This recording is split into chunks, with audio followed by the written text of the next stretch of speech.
खाली क्यों आए हो? तुमको तो हमने प्राण हरने के लिए भेजा था ना एक स्त्री के। क्षमा करें प्रभु, वो औरत कालकंडनी से भी खतरनाक है, हम उसके समीप दोबारा नहीं जाएंगे। क्यों, क्या हुआ? विस्तार पूर्वक बताइए। प्रभु, जैसे ही हम वहाँ पहुँचे हमने देखा वो तो बहुत भयानक स्त्री है। मुन्ना के पापा, ओ मुन्ना के पापा, अबे ओ मुन्ना के पापा। क्या हुआ महारानी? मैं सो रही हूँ, मेरे लौंडे का ध्यान रखना। अब पूरी रात जागकर पहरा दूं मैं तेरे लौंडे का? हर घंटे में डायपर चेंज करते रहना इसके, नहीं किया तो सुबह उठते ही वाइपर से मार लगाऊंगी।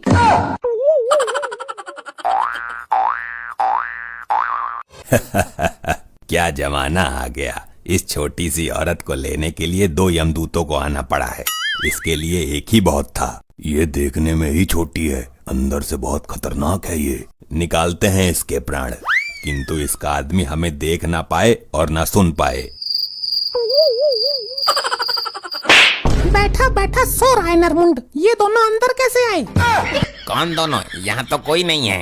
लगता है तुम्हारी आंखों में मोतियाबिंद का पानी आ गया है, तुम 2 फीट के आगे देख ही नहीं सकते। हम तुम्हें लेने आए हैं, तुम्हारा समय पूरा हो गया है। अबे ये कौन है इतनी डरावनी आवाज वाले? कहाँ हैं? तुमको इतने भयानक आदमी नजर नहीं आ रहे?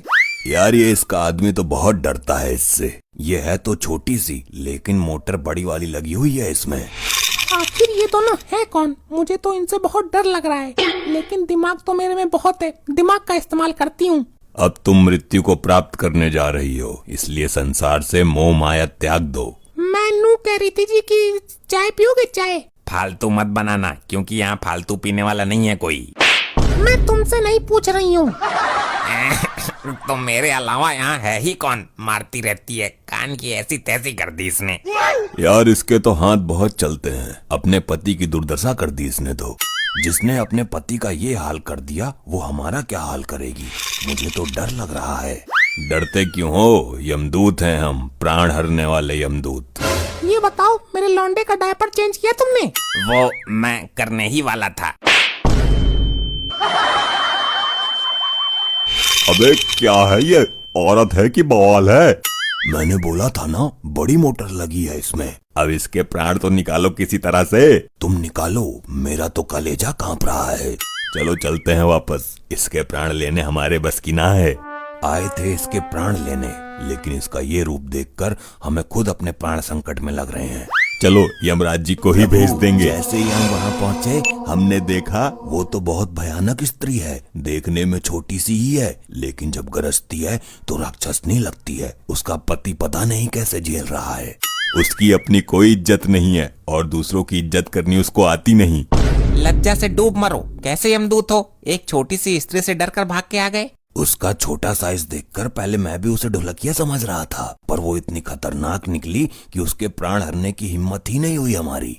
उसका भयानक रूप देखकर तुम्हारे मन में भय उत्पन्न हो गया। चिंता की कोई बात नहीं है, हम स्वयं चलते हैं। गुप्त जी, आप भी चलेंगे हमारे साथ। प्रभु, उसके बारे में इतना सुनने के बाद तो मेरी भी हिम्मत नहीं हो रही है उसके सामने जाने की।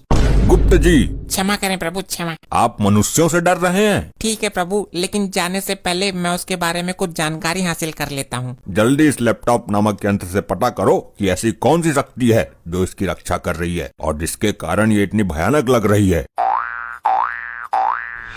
प्रभु, वो शक्ति है मायावी। क्या मायावती? ये शक्ति है या इसकी माँ? मायावती नहीं प्रभु, मायावी। मायावी नाम का एक तांत्रिक है जो इसकी रक्षा कर रहा है, और जब तक वो तांत्रिक है इस औरत के प्राण कोई नहीं हर सकता। ऐसा क्यों चित्रगुप्त जी? प्रभु, इस मायावी तांत्रिक ने अपनी माया का प्रयोग करके इस औरत के प्राण एक शोकेस के अंदर डाल दिए, और जब तक वो शोकेस नहीं टूटेगा ये मरेगी नहीं। अगर ऐसा है तो पहले हम उस शोकेस को ही तोड़ देते हैं। कैसी कलयुगी औरत है आजकल की, प्राण भी शोकेस के अंदर सजा के रखने की चीज होती है क्या? इस शातिर औरत ने बहुत दिमाग से काम लिया है गुप्त जी, क्योंकि कोई ये अंदाजा भी नहीं लगा सकता कि प्राण ऐसी जगह भी हो सकते हैं। तो प्रस्थान करते हैं प्रभु भूलोक के लिए, पहले उस मायावी तांत्रिक से मिलते हैं। ऐसे ही और मजेदार फनी वीडियोस देखने के लिए पीएम टोन्स को फेसबुक पर फॉलो करना बिल्कुल ही ना भूलिए।